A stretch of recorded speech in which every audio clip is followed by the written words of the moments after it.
Bom dia, segundo ano, quarta-feira, dia 9 de dezembro, após o feriado. Olha que gostoso, temos duas aulas, aula de filosofia e aula de geografia. Você já preparou a sua apostila? Então, na parte de filosofia, a partir da página 9, nós vamos dar sequência aqui no assunto sobre formas de se comunicar. Como é que a gente pode se comunicar? Só falando? Só conversando com as pessoas? Não, não, não, não, não. Existem várias formas da gente se comunicar. Através da nossa expressão, através de gestos, através da fala, através da escrita. Temos também os meios de comunicação: rádio, TV, revistas, livros, gibis. Então, tudo isso envolve a comunicação. E através de tudo isso que a tia Lu acabou de falar, a gente pode se comunicar um com o outro, levar uma informação, receber informação, falar a respeito de um assunto, ouvir a respeito de um assunto e assim por diante. E aqui na página 9, como vocês podem ver, olha aqui o desenho, ó. Tem um menino e uma menina conversando. É uma forma de se comunicar. E logo ao lado tem aqui uns desenhos representando formas de se comunicar. Tem um livro, tem aqui o símbolo do arroba, né, que a gente manda e-mail. Tem a TV, temos aqui um telefone, caneta e também um celular. E logo abaixo está pedindo aqui que você pesquise uma imagem que represente uma pessoa em uma situação de comunicação. Caso você prefira, você pode desenhar. Se você tiver fácil aí uma revista, procure aí alguém se comunicando com outra pessoa. Ela pode estar falando no celular, ela pode estar conversando pessoalmente com alguém, ela pode estar entregando uma carta. Tudo isso é forma de se comunicar. Então, caso você prefira, pode fazer um desenho bem caprichado, representando uma pessoa se comunicando com a outra. Pause o vídeo para fazer e na sequência volte na explicação desta aula, que nós já vamos para a próxima página, página 10. E aqui na página 10, como vocês podem ver, tem uma história em sequência, uma história em quadrinhos dos personagens da Turma da Mônica. E eles estão aqui em uma situação de comunicação. Acompanhe aí comigo a leitura, só que em alguns quadrinhos não tem fala. Chico Bento. E você é a flor do meu jardim. Assinado Chico. Então, olha lá tudo que está representando nesse primeiro quadrinho. O Chico Bento está escrevendo uma carta numa máquina de datilografia. E o amigo dele está lá, esperando do outro lado. O que será que dá pra gente interpretar disso? Aí ele terminou e entregou, ó, pode enviar. E vai lá o amigo dele levar a carta. Para quem é essa carta? Para Rosinha, é lógico. Tem mensagem para você. Olha lá o que ela disse. Ai, que amor. Da próxima vez que nós brincar de computador, o e-mail vai ser você, né, Chico? Então, do que eles estavam brincando? De mandar e-mail. Então, na situação deles, não tem computador. Então, eles estão aqui representando. O Chico Bento escreveu e enviou o e-mail para Rosinha. Aí, logo aqui abaixo, está pedindo assim, pinte as palavras. Então, onde tem palavras escritas? Nos balõezinhos de fala. E aqui representando o som do Chico Bento digitando nas teclas. São palavras, tec-tec. Então, você vai pintar essas palavras. Pode ser com marca-texto. E símbolo? O que são os símbolos que aparecem aqui? Alguns corações. O coração é o símbolo do quê? Do amor. Então, o que você vai fazer aí? Circular todas as vezes que aparecem corações aí nessa história em quadrinho. Feito isso, você vai escrever aqui no exercício 2. Qual é o meio de comunicação que eles estão representando nesta brincadeira? É o e-mail. através do computador. Então, eles estão representando um e-mail. Sabe como escreve e-mail? E-mail. Isso mesmo. Ponto final. Na sequência, vire a página. Foi solicitado que vocês tivessem em mãos aí as cartinhas do material de apoio, né?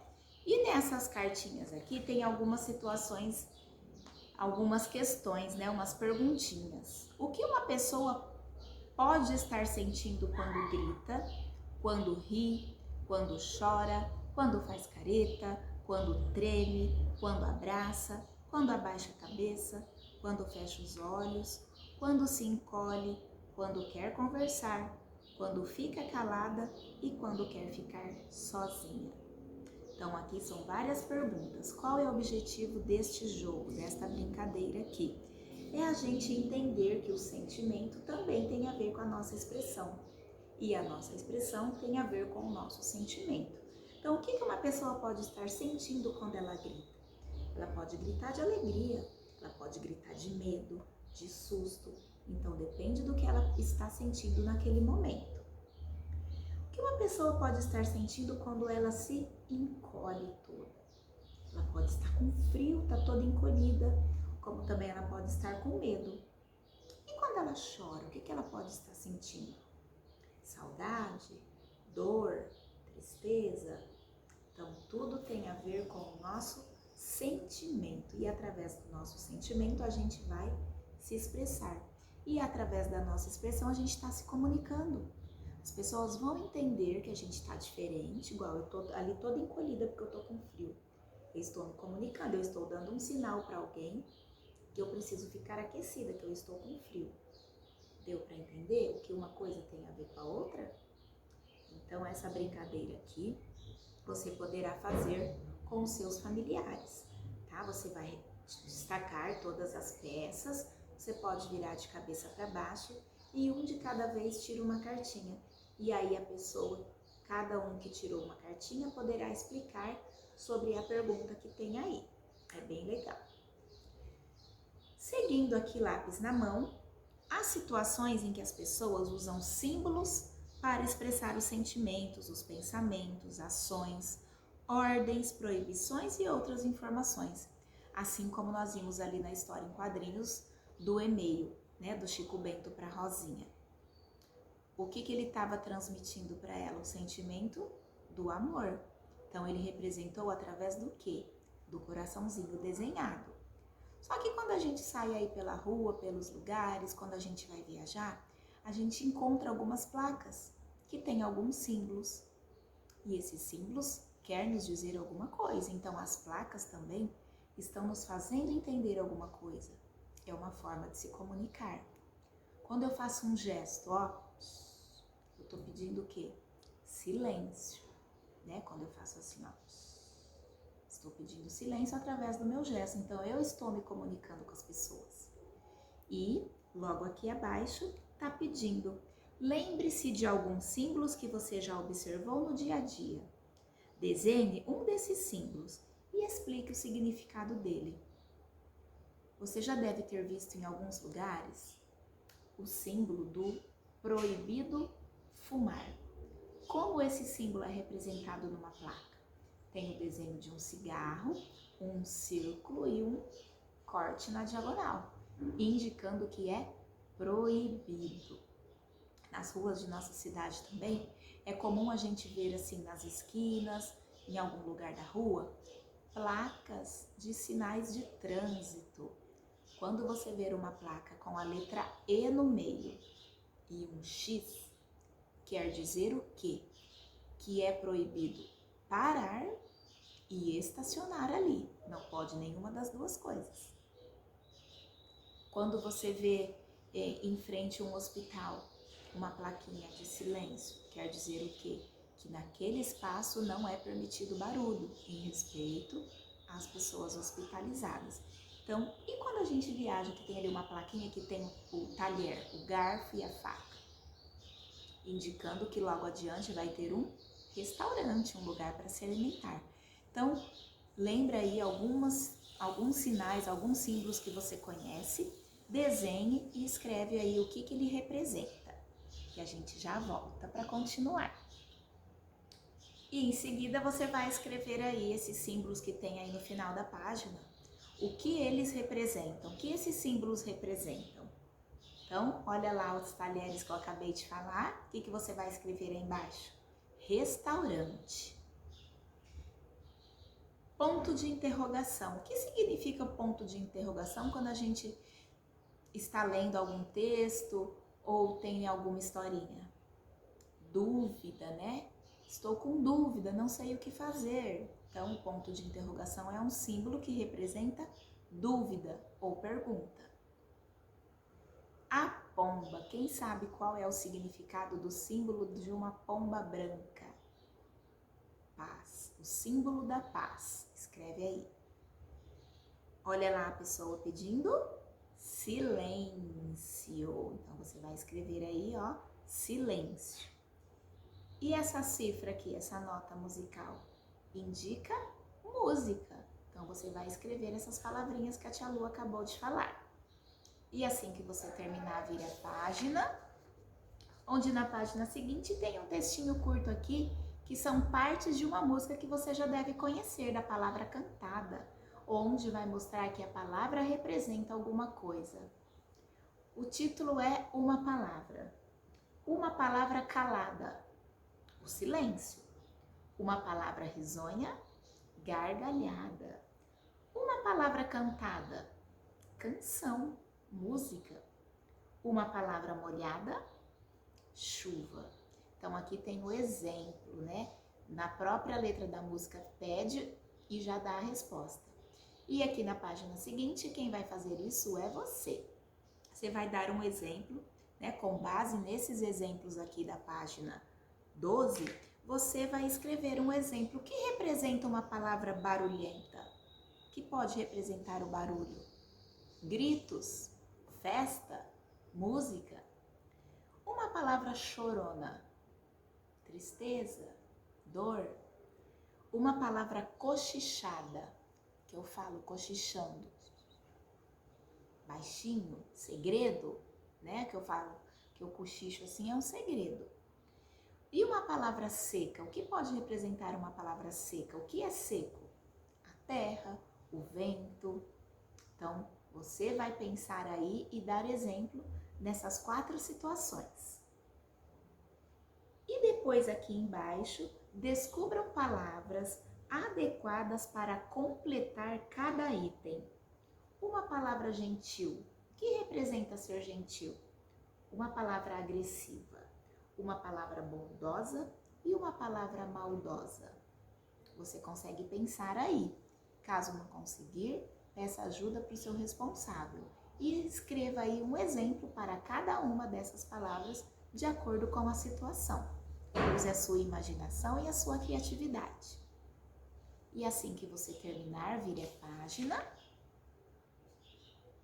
onde nós temos aqui um outro exemplo de comunicação, que é o diálogo. Você sabe o que é um diálogo? É quando uma pessoa conversa com a outra, só que ela não fala sozinha. As duas têm que trocar informações, têm que trocar palavras. Então, dialogar é quando eu estou conversando com outra pessoa. Tenho o meu momento de falar, enquanto a outra ouve. E depois ela tem o momento dela falar, enquanto eu ouço. Então, é uma troca, uma fala e a outra escuta. Isso é um diálogo. Olha só, o diálogo ajuda as pessoas a se conhecerem melhor, a aprender o que ainda não sabem, a resolver problemas e muito mais. Contudo, isso só acontece quando os participantes do diálogo demonstram respeito um com o outro, ou seja, cada um tem que esperar a sua vez de falar. Eu quero que a pessoa me ouça e me respeite, assim como eu também devo ouvi-la e respeitá-la. As pessoas têm pensamentos diferentes? Tem. Cabe a nós o quê? Ouvir e respeitar. Cada um tem a sua opinião, certo? aqui vai falar sobre Sócrates, o filósofo lá da Grécia Antiga. E o Sócrates sempre valorizou muito o diálogo. Olha o que está escrito aí, o que ele pensava. Procuro sempre dialogar com alguém. Faço perguntas, digo o que eu penso e escuto as ideias dos outros. Isso que eu acabei de falar para vocês é muito importante. Eu quero que todo mundo me ouça, porque eu quero falar as minhas ideias, os meus pontos de vista, as minhas opiniões. Mas o outro também tem direito de falar as suas ideias, os seus pontos de vista e as suas opiniões. Então eu tenho que saber ouvir também e esperar a minha vez de falar. Mas, algumas vezes, Sócrates dizia para as pessoas que não concordava com as opiniões delas e explicava por quê. Então, olha só, eu tenho o direito de não concordar com a opinião do outro, mas nem por isso eu vou ficar condenando e vou querer que a minha prevaleça, não. Eu tenho que justificar por que eu não concordo com isso. Então, ele defendia essa ideia também. Eu tenho o meu ponto de vista, você tem o seu, mas eu tenho que me justificar por que eu penso assim e por que eu discordo de você. Então, através desta atitude, acontecia o diálogo. Só que nem todo mundo é assim. Tem pessoas que querem que prevaleçam as suas ideias, sem pensar no outro. Só que a gente tem que muitas vezes ceder. Nem sempre é do jeito que eu quero. Então, eu tenho que também deixar o outro prevalecer alguma vez, mesmo que eu discorde da ideia dele, certo? Então, aqui no desenho, na ilustração, mostra o Sócrates conversando com algumas pessoas. Discordo. E aí ele explica o porquê, o que é correto nós fazermos. E diante disso, indica como você costuma agir em um diálogo. Você já deve ter conversado com uma pessoa. Então, você que vai marcar o X aí no quadradinho. Quando alguém discorda do que eu digo e me explica o porquê, eu presto atenção no que essa pessoa diz e continuo dialogando com ela. Então, aqui é um exemplo de respeito. Ou, quando alguém discorda do que eu digo e me explica o porquê, eu fico bravo e paro de dialogar com essa pessoa. Eu preciso parar de conversar com a pessoa só porque ela discorda da minha opinião? Não, nada a ver. A gente tem que respeitar e continuar dialogando, continuar sendo amigos. Termina aí sua atividade, responde com bastante capricho, que a tia Lu já volta para a nossa aula de geografia.